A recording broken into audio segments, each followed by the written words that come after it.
अध्याय 361 तुम मेरे साथ क्या कर सकते हो? चाची, आज आपको मुझे ले जाने की जरूरत नहीं है। मैं खुद ही जा सकता हूँ। झोउ सियू झोउ लैनफेंग के पास चला गया। बाइक को उससे दूर धकेल दिया और स्कूल जाने के लिए तैयार हो गया। क्या बात? झोउ लैनफेंग उसके पीछे तेजी से गया और पूछा। सब कुछ ठीक था। तुम मुझे अपने साथ क्यों नहीं ले जाने देती? अगर तुम कुछ गुंडों से टकरा गए तो क्या होगा? उद्धरण चिन्ह। परीक्षाएं नजदीक आ रही हैं। इस महत्वपूर्ण समय में कुछ घटित होना भयानक होगा। उन्हें गिरफ्तार कर लिया गया है। ये सोचकर कि कैसे शेन मियामियान आधे साल से उसे धमका रहा था। झोउ सियू को इतना दुख हुआ कि उसकी आंखें लाल हो गईं और आंसू गिरने लगे। गिरफ्तार? किसे गिरफ्तार किया गया है? झोउ लैनफेंग का दिल टूट गया जब उसने झोउ सियू को रोते हुए देखा। सियू, रो मत। मुझे बताओ क्या हुआ। जो गुंडे मुझे परेशान कर रहे थे, उन्हें कुछ देर पहले ही पकड़ा जा चुका है। सुन लिए जाने के डर से उसने बहुत जोर से बोलने की हिम्मत नहीं की और केवल अपने आंसू ही निगल सकी। झोउ लैनफेंग इस खबर से खुश हुआ और फिर हैरान होकर पूछा, यह अच्छी खबर है। आप क्यों रो रहे हैं? उद्धरण चिन्ह। झोउ सियू, उद्धरण चिन्ह ... उद्धरण चिन्ह। उसने यह उल्लेख करने की हिम्मत नहीं की कि गुंडे जूहेयांग से संबंधित थे। आखिरकार उसने एक बार जूहेयांग की मदद की थी और शेन मियामियान को इसके बारे में कुछ पता था। यदि स्थिति बिगड़ती है तो यह उसके लिए बिल्कुल भी फायदेमंद नहीं होगा। मैं अभी अभिभूत हूँ। जैसे ही उसने कुछ कहा, उसे और भी अधिक पीड़ा महसूस हुई और आंसू और भी तेजी से गिरने लगे। रोना बंद करो, इससे मेरा दिल टूट जाता है। झोउ लैनफेंग ने अपने आंसू पोंछने के लिए अपनी आस्तीन का इस्तेमाल किया और हल्के से गाली देते हुए कहा, यह अच्छा हुआ कि वे छोटे लड़के पकड़े गए। अब तुम्हारे चाचा और मुझे चिंता करने की जरूरत नहीं है। देर हो रही है। जल्दी से स्कूल जाओ। देर मत करो। उद्धरण चिन्ह। आमतौर पर वह झोउ सियू को उचित रूप से सांत्वना देती थी, लेकिन ये विशेष परिस्थितियां थीं और उसे डर था कि झोउ सियू कक्षाएं छोड़ देगा। मिडिल स्कूल की परीक्षाएं नजदीक आ रही थीं और हर मिनट और सेकंड महत्वपूर्ण थे। ठीक है, झोउ सियू को पता था कि यह कक्षा छोड़ने का समय नहीं है। आज का पहला पाठ ली क्यूमी के साथ था, जो आमतौर पर छात्रों के देर से आने से नफरत करते थे, और इस महत्वपूर्ण अवधि के दौरान यह और भी सच था। अपने आंसू पोंछने के बाद झोउ सियू तेजी से अपनी बाइक चलाकर स्कूल चली गई। वह रास्ते में जितना अधिक सोचती, उतना ही अधिक उसे क्रोध आता। वह तेजी से पैदल चलाती। एक बार जब वह कक्षा में पहुंची, तो वह सीधे शेन मियामियान के पास गई और अपना गुस्सा रोकते हुए कहा, एक पल के लिए मेरे साथ बाहर चलो। मेरे पास समय नहीं है। शेन मियामियान ने उसकी ओर देखा। उसकी आंखों के चारों ओर हल्की लालिमा देखी और उसे पता चला कि वह रो रही थी। यह निश्चित नहीं था कि वह कहाँ नाराज हुई थी। फिर भी यहाँ वह शेन मियामियान के साथ फिर से परेशानी की तलाश में थी। परीक्षाएं नजदीक आ रही थीं। शेन मियामियान के पास झोउ सियू पर बर्बाद करने का समय नहीं था। एक पल के लिए संभवतः आपके कितने समय की आवश्यकता हो सकती है? उद्धरण चिन्ह। झोउ सियू गुस्से से फूटने के करीब थी और उसका लहजा अच्छा नहीं था। अन्य छात्र घटनास्थल की ओर आकर्षित हुए, लेकिन उसने इसकी परवाह नहीं की। आखिरकार मिडिल स्कूल परीक्षाओं के बाद कक्षा में ऐसे बहुत से छात्र नहीं थे जो उत्तीर्ण हो सकें। इसलिए एक दूसरे के साथ मेलजोल बढ़ाने या अच्छी छवि बनाए रखने की कोई आवश्यकता नहीं होगी। मैं अपने समय का एक सेकंड भी आपको नहीं देना चाहता, शेन मियामियान ने फिर से अपना सिर उठाए बिना कहा, और अपनी किताब को देखना जारी रखा। झो सियू गुस्से में थी और शेन मियामियान को पकड़ने के लिए आगे बढ़ी जब लू सियुआन ने उसे कड़ी नज़र से देखा। क्या तुमने उसे ये कहते हुए नहीं सुना कि वह नहीं जा रही है? यदि तुम्हें कुछ कहना है तो यहाँ कहो। आप, जब मैं अपनी बहन से बात कर रहा हूँ तो इससे आपका क्या लेना देना है? झो सियू क्रोधित भी थी और भयभीत भी। उसकी घबराहट कुछ कम हो गई थी। उसे समझ नहीं आया कि शेन मियामियान ने उस पर किस तरह का जादू कर दिया था। वह किसी और के बजाय उसका बचाव क्यों कर रहा था? यह मेरा व्यवसाय नहीं हो सकता है, लेकिन मैं हस्तक्षेप करना चाहता हूँ। आप इसके बारे में क्या करने जा रहे हैं? उद्धरण चिन्ह। लू सियुआन की अभिव्यक्ति बेहद अहंकारी थी, जो पूरी तरह से बदतमीजी का प्रतीक थी। कक्षा की अन्य लड़कियां उसकी बातों पर वाह कहकर आहें भरने लगीं। अतीत में वे शेन मियामियान या लू सियुआन को पसंद नहीं करते थे, लेकिन अब जब शेन मियामियान के बारे में उनकी धारणा बेहतर हो गई है, अध्याय 362 प्रत्यक्ष संरक्षण, वे भी उसे अधिक अनुकूल दृष्टि से देखने गुस्से से लाल हो गईं, लेकिन उसे बोलने के लिए शब्द नहीं मिले। लू सियुआन अब स्पष्ट रूप से शेन मियामियान की रक्षा कर रही थी, फिर भी वह इसके बारे में कुछ भी करने में असमर्थ थी। और ये लड़कियां, क्या ये सब बुद्धिहीन हैं? आप क्या हैं? आप क्या हैं? लू सियुआन ने तिरस्कार भरी दृष्टि से कहा। आप वहाँ किस लिए खड़े हैं? शिक्षक द्वारा आपको बाहर बुलाने का इंतजार कर रहे हैं। उद्धरण चिन्ह। लू सियुआन को झो सियू कभी पसंद नहीं था।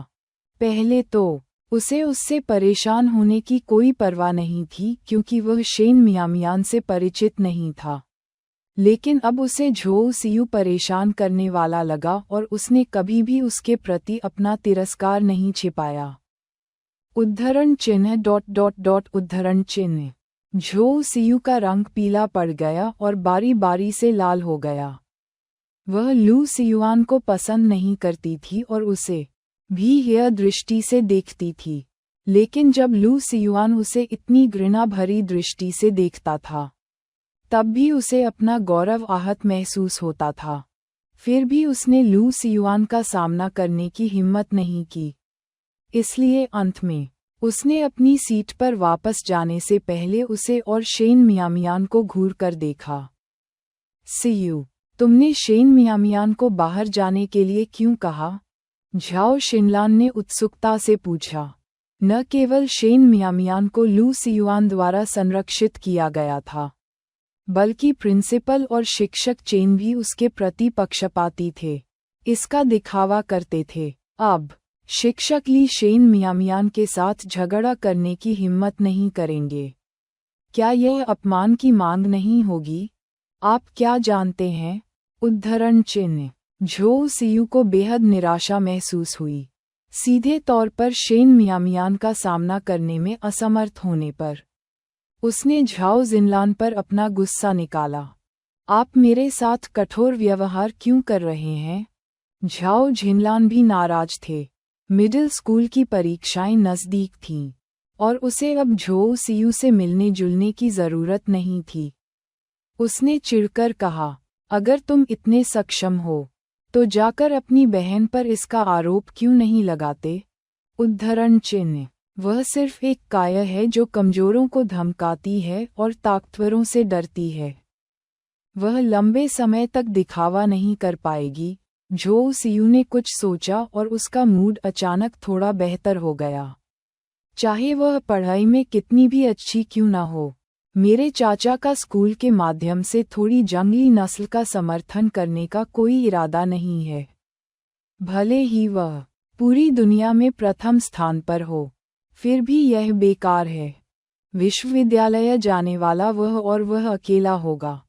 तो क्या हुआ अगर वह नहीं जा सकती? अगर हम परीक्षा में अच्छा नहीं करेंगे तो क्या हम हाई स्कूल में भी नहीं जा पाएंगे? ऐसा नहीं है कि हम केवल उसके खिलाफ प्रतिस्पर्धा कर रहे हैं। हालांकि ये शब्द झो सियू को नाराज करने के लिए थे, लेकिन ये सच भी थे। जैसे जैसे मिडिल स्कूल की परीक्षाएं नजदीक आईं, झाओ जिनलान का दिमाग स्पष्ट हो गया। उसे अच्छे अंक प्राप्त करने थे, क्योंकि उसके माता पिता ने उससे कहा था कि उसे दूसरे या पहले हाई स्कूल में जाना होगा, अन्यथा वे उसे अपनी शिक्षा जारी नहीं रखने देंगे। ये सोचते हुए उसकी अभिव्यक्ति बदल गई, और उसने ये सुनिश्चित करने के लिए चारों ओर देखा कि हर कोई सिर झुकाए गंभीरता से अध्ययन कर रहा था, उस पर ध्यान नहीं दे रहा था। फिर वह झोउ सियू के करीब झुकी और फुसफुसाई। अंकल सॉन्ग ने कहा कि आज का समीक्षा सत्र लंबा चल सकता है। वह हमारे साथ सभी संभावित परीक्षा प्रश्नों पर चर्चा करेंगे। अपने माता पिता को दोपहर में बताएं, ताकि उन्हें चिंता से बचाया जा सके। ये बाद में होने वाला है। झोउ सियू की अभिव्यक्ति बदल गई। उसकी आंखों में घृणा की झलक दिखाई दी। सही है, झाओ जिनलान ने सिर हिलाया।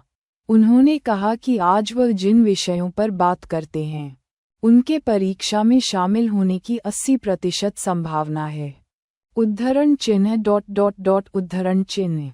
झोउ सियू की अभिव्यक्ति और भी गहरी हो गई, मानो किसी आंतरिक दुविधा से जूझ रही हो। उसका मूड खराब देखकर झाओ शिनलान ने अनुमान लगाया, आप नहीं जाने के बारे में सोच रहे हैं। क्या आप हैं? उद्धरण चिन्ह।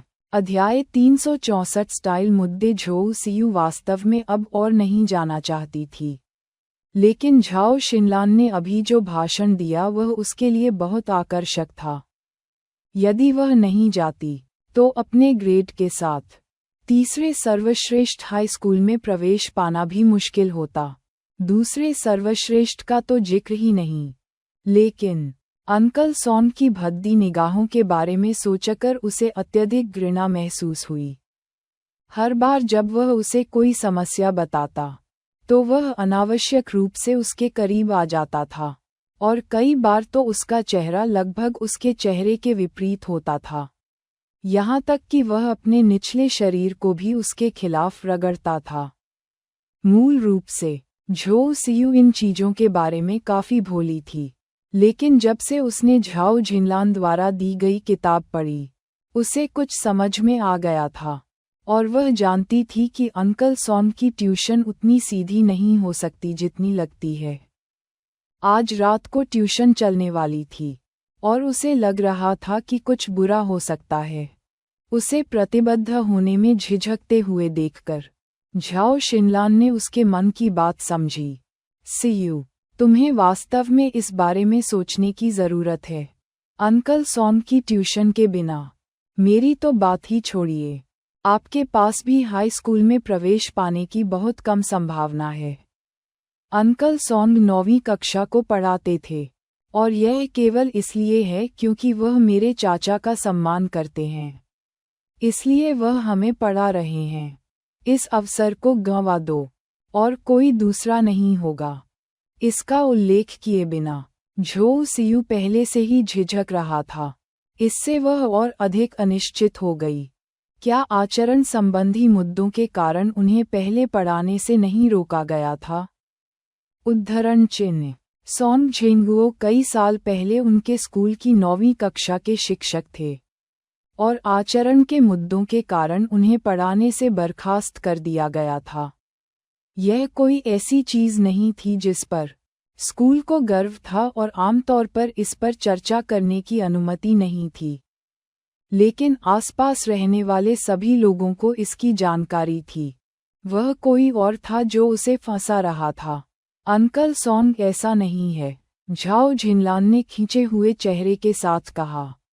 ये स्पष्ट रूप से उन लड़कियों का अनुचित व्यवहार था जो अंकल सॉन्ग को दोषी ठहरा रहे थे। क्या हमें 1 महीने से अधिक समय से उनके द्वारा पढ़ाया नहीं गया है, और कुछ भी नहीं हुआ है? बेकार की गपशप मत सुनो। वास्तव में झाओ जिनलान सतह पर बहुत गुस्से में दिखाई दी, जैसे कि सॉन्ग झेंगुओ का बचाव कर रही हो, लेकिन अंदर से वह डरी हुई भी थी। हालांकि वह स्पष्ट थी कि भले ही वह डरी हुई थी, लेकिन उसे पढ़ाई जारी रखनी थी। वह पहले से ही आधे महीने से इसमें शामिल हो रही थी। वह सबसे महत्वपूर्ण समय पर पीछे नहीं हट सकी। यदि वह यह मौका चूक गई, तो वह जीवन भर ग्रामीण इलाकों में फंसी रहेगी।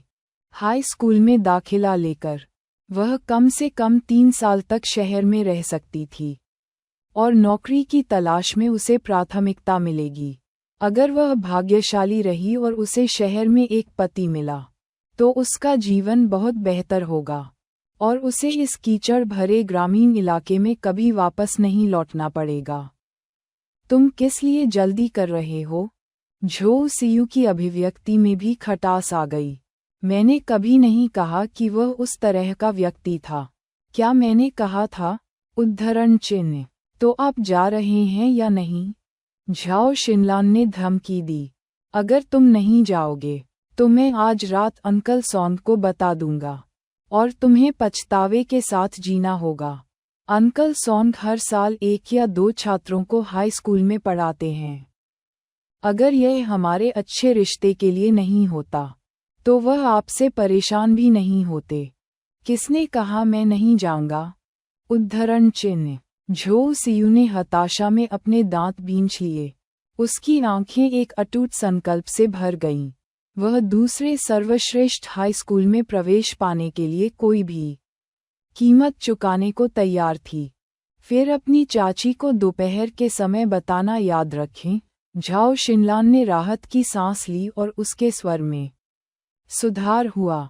वह वास्तव में डर रही थी कि झो सियू नहीं जाएगा। झो सियू की चिंताओं को झाओ शिनलान ने भी महसूस किया, जो कुछ हद तक भयभीत भी थे। यदि झो सियू नहीं गई, तो वह इन मामलों को बाद में छोड़ सकती है। केवल अगर झो सियू साथ गए तो वे एक रहस्य साझा करेंगे, जिससे ये सुनिश्चित हो जाएगा कि उनके होंठ सील रहे। कुछ चीजें ऐसी होती हैं जिनका सामना करना तब आसान हो जाता है जब कोई दूसरा आपके साथ हो। अध्याय 365। क्या आप जानते हैं कि आपके पिताजी वापस आ गए हैं? पूरी कक्षा के दौरान झो सियू कुछ हद तक गुमसुम थी। उसका मन शाम की घटनाओं में व्यस्त था, जिससे वह चिंतित और डरी हुई महसूस कर रही थी, इतना कि उसे घर जाने में भी देर हो रही थी। लू सियुआन, जो हमेशा अपनी साइकिल तेजी से चलाता था, उसने उसे पीछे छोड़ दिया था। भले ही उन्होंने एक ही समय में स्कूल खत्म किया था, हमेशा की तरह उसने अपने घर जाने से पहले शेन मियामियान को झाओ फैमिली गांव के प्रवेश द्वार पर छोड़ दिया। जैसे ही शेन मियामियान ने गांव में प्रवेश किया, उसका सामना लियू डानियाओ से हुआ, जो एक बड़े पेड़ के नीचे ठंडी छाया का आनंद ले रहा था। मियामियान को देखकर उसने अपना आभार व्यक्त करने के लिए तुरंत उसे पकड़ लिया। मियामियान, मुझे बहुत खुशी है कि आपने उस समय बात की थी, अन्यथा एर्नी को उस जू हेयंग के हाथों बहुत पीड़ा होती, जिसे अब गिरफ्तार कर लिया गया है और 10 साल से अधिक की सजा सुनाई गई है। उसने हाल ही में मैचमेकर ली को नहीं देखा था, अन्यथा वह उससे जरूर पूछती कि क्या उसे अपनी बेटी से ऐसे आदमी को मिलवाने में कोई शिकायत है। शेन मियामियान की निगाहें चमक उठीं और उसने आश्चर्यचकित होने का नाटक किया। ये कब हुआ? क्या आप आश्वस्त हैं कि कोई गलती नहीं है? वह अचानक कैसे गिरफ्तार हो सकता है? उद्धरण चिन्ह। झो सियू उस सुबह इतनी उत्तेजित हो गई होगी क्योंकि उसने दूसरों को लियू डानियाओ से बात करते हुए सुना था।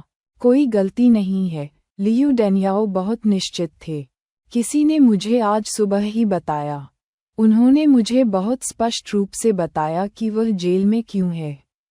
यदि ये सच नहीं होता, तो वे इसका इतने विस्तार से वर्णन कैसे कर सकते थे?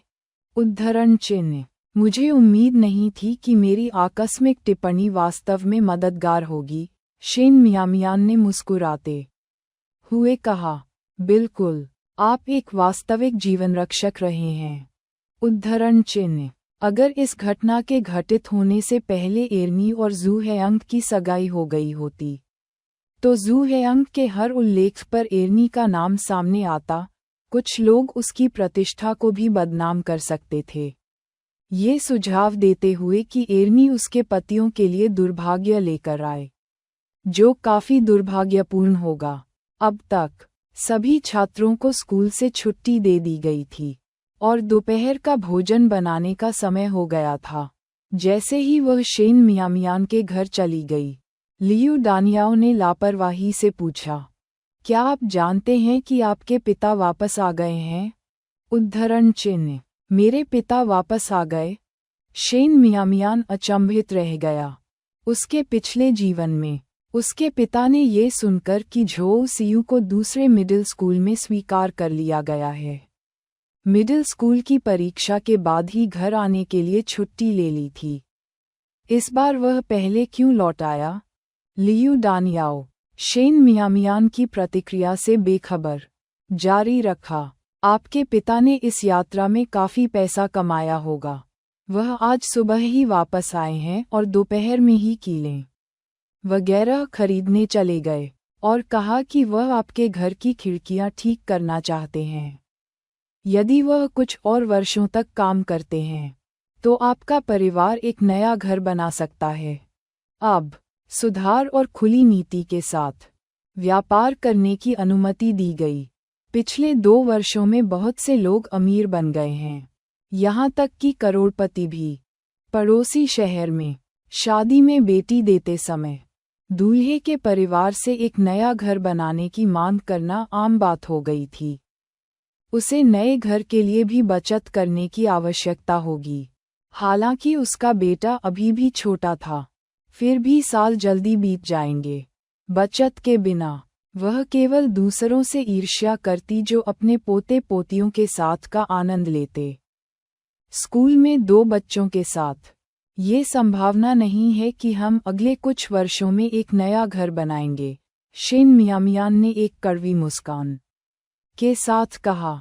पिछले जन्म में झोउ सियू की शिक्षा का भुगतान करने के लिए उसकी दुल्हन की कीमत भी झोउ लैनफेंग ने ली थी।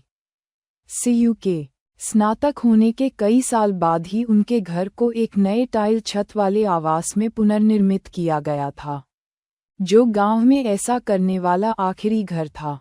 ये सच है, लियू डानियाओ ने गहरी सांस लेते हुए बड़बड़ाते हुए कहा। मुझे नहीं पता कि तुम्हारे माता पिता क्या सोच रहे थे। क्या सिर्फ एक बच्चे की शिक्षा का समर्थन करना बेहतर नहीं होता? यह इतना थका देने वाला नहीं होता और इससे घर में कुछ मरम्मत भी हो सकती थी। उन्हें सियू को भी अपने साथ क्यों लाना पड़ा? वे सिर्फ अपने लिए जीवन कठिन बना रहे हैं। अगर झोउ सियू एक लड़का होता जो झाओ परिवार के गांव में जड़ें जमाता तो वह कुछ नहीं कहती, लेकिन सियू एक लड़की थी। वह अंततः शादी करेगी और चली जाएगी। उसकी शादी के बाद उसके बूढ़े माता पिता को कौन याद करेगा? जब वह समय आया तो जो कर्तव्यपरायण होगा और उनकी देखभाल करेगा वह मियामियान उनकी आंखों के सामने का बच्चा होगा।